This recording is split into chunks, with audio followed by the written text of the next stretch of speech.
Welcome to Fireside Giants. My name is Alex. Little emergency podcast right now. The Giants just signed backup quarterback Tyrod Taylor, who actually could compete with Daniel Jones. As we know, the Giants did miss out on Mitchell Trubisky, but he signed a much more lucrative contract with the Pittsburgh Steelers. Now, Tyrod Taylor, I think, and we've talked about him. I've mentioned him on social media a couple times. He was someone I had my eye out for regarding the backup position.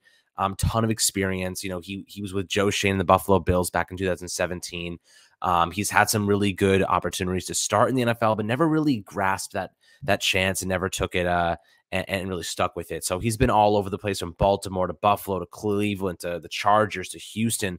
And last season with Houston, he played in 6 games, totaling about 1,000 yards and 5 touchdowns. His best seasons came when he was with Buffalo, in fact, when he started 14 games, 15 games, and another 15 games.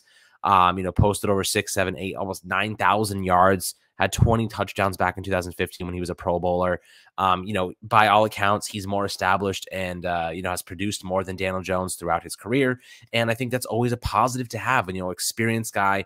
And thank goodness we don't have the noodle arm Mike Lennon anymore. The dude was an absolute freaking statue back there in the pocket. He was incapable of moving, basically useless. And the Giants now bring in a guy who can at least supplement deficiencies, or at least supplement the skill set of Daniel Jones in case he goes down for injury or whatever reason.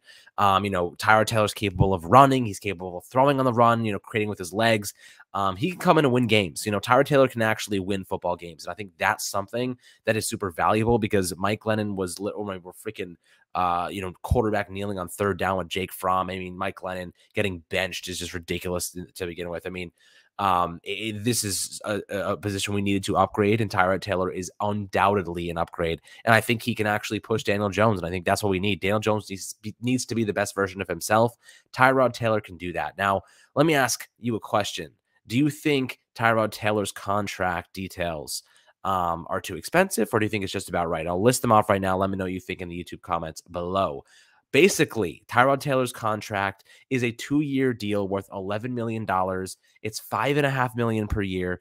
And with incentives, he can get up to $17 million. So if he wins the starting job, if he ends up playing due to injury to Daniel Jones or whatever, he can make up to $17 million. But realistically, Giants, it's a 2-year, $11 million deal, $5.5 million, I think $8.4 million guaranteed.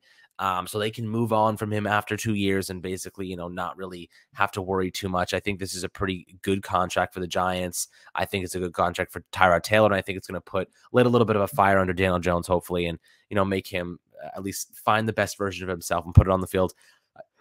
Excuse me. And personally, I think a lot of this, expectation on Daniel Jones's shoulders, it's nice to have somebody that's there from a competitive standpoint and really pushing him. The Giants have been trying to just give him the starting job, and I think he's done a decent job when he's had the opportunity with everyone playing well around him. But I think the coaching staff has done a much better job, at least piecing together the coaching staff so far.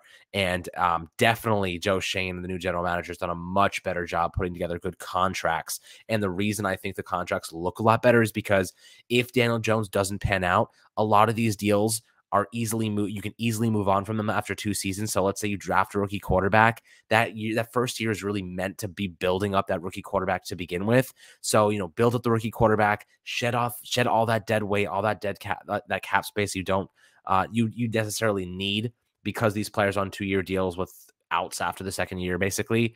You can recoup a lot of that money and then invest elsewhere and build around your young quarterback. If Daniel Jones pans out, they stick with him, then so be it. And then, those players continue to contribute, you continue to pay them, unless, otherwise they kind of just end up being duds or they don't perform well, and you can cut them and save the money. So I think the contracts that we've put in place are really great so far. Tyrod Taylor, though, really excited about that signing. Really happy Mike Lennon's gone and shooting him to another planet so he can never come back.